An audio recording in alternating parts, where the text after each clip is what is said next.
When Twitch was bought for $1 billion by Amazon, ESPN president John Skipper remarked nonchalantly, "It's not a sport, it's a competition. Chess is a competition. Checkers is a competition. Mostly, I'm interested in doing real sports." ESPN radio shock jock Colin Cowherd took that sentiment a bit further, saying on his show, "Somebody lock the basement door at Mom's house and don't let him out. I will quit this network if I am ever asked to cover that. I tolerated Donkey Kong. I'll tell you what that was the equivalent of me putting a gun in my mouth and having to listen to that." And yet, ESPN3 had previously streamed Dota 2, and just recently, ESPN2 aired the finals for a collegiate Heroes of the Storm tournament, which prompted Cowherd's angry rant. If you didn't know, there are 9 ESPN networks in total, and the following sports are covered regularly on ESPN.com.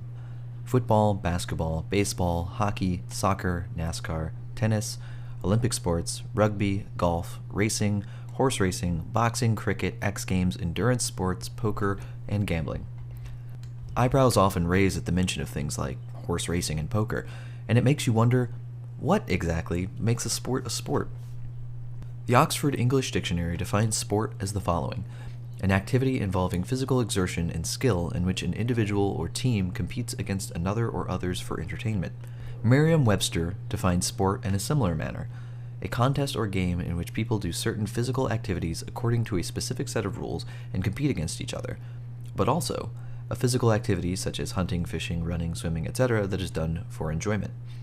And finally, Wikipedia's definition: sport, or sports, is all forms of usually competitive physical activity which, through casual or organized participation, aim to use, maintain, or improve physical ability and skills while providing entertainment to participants, and in some cases, spectators. So what does physical mean exactly when talking about sports? The first meaning of the word physical in every dictionary is anything of or relating to the body, which is a counterpart to our idea of mental. When you go down the list of possible definitions, you see things like existing in a form that you can touch and see, or of and relating to material things. It's only as you go deep down the list that there's an implication of human contact, as Oxford puts it, involving bodily contact or activity. But this is obviously not applicable to many things that the majority of people would consider to be sports, such as tennis or volleyball, to name a few. And it's peculiar that one of the main characteristics of, say, American football would get tangled into a broader definition, but only for the sake of discrediting esports. I've had this discussion multiple times, and that's usually the point that everyone is hung up on. This idea that the defining characteristic of sports, despite so many contradictory examples, is physically overpowering your opponent. There's an extremely thoughtful piece from Jay Lovinger, an editor on ESPN, arguing for poker to bear the label of sport, comparing it to golf, bowling, pool, baseball, and auto racing, a couple of sports in which incredibly physical feats are also seldom seen, and, quote, nobody would question whether bowling or golf or pool are sports. So where do we draw the line, if at all, over how much physical exertion is required to qualify as a sport? Let's look at what esports and the previously mentioned ESPN sports have in common. I've compiled a list of criteria from some of the top Google results on the topic that provided clear criteria. A human activity involving physical skill and exertion, governed by a set of rules or customs, undertaken competitively and capable of achieving a result, must be an athletic competition, can be played in its entirety with a clear winner and loser without a referee or any formalities, includes an element of competition, should not rely on any element of luck specifically integrated into the sport, should not be judged to pose an undue risk to the health and safety of its athletes or participants, in no way harmful to any living creature, should not rely on equipment that is provided by a single supplier. Interestingly, you could argue that most of the classic sports require more footnotes than the esports for falling outside of the gathered criteria, but there were so many little exceptions on either column that I found it impossible to confidently come up with a set of criteria that actually encompassed everything that one might consider a sport.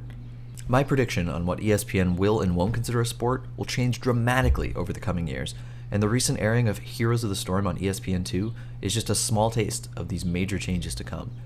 According to nationaltvspots.com, the viewer demographics of ESPN include a median age of 47, over 75K household income, 1/3 have children, and 71% owning a house.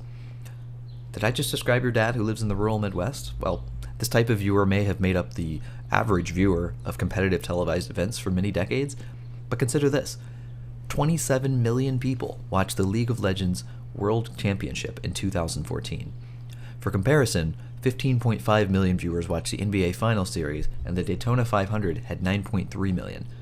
The older demographic is being quickly overtaken by a younger generation who've grown up playing and watching on Twitch online competitive gaming. The bottom line is that it absolutely doesn't matter what ESPN or your dad thinks. Given how successful Twitch and esports have become without any reliance on network television, Colin Cowherd and this idea that real sports implies traditional masculinity tropes, even though that's never been an accurate description of all sports, are rapidly becoming irrelevant. I believe Paul Tassi at Forbes put it best. When fans were first upset that ESPN wasn't airing the Dota 2 championships on TV, I wrote a piece that said esports didn't need ESPN or really TV broadcasting at all. To me, TV seemed like a step backward for a scene that's far better to consume in online streaming format, rather than slice and dice for TV timeouts, and condensed for time, given that many such tournaments take entire weekends to complete.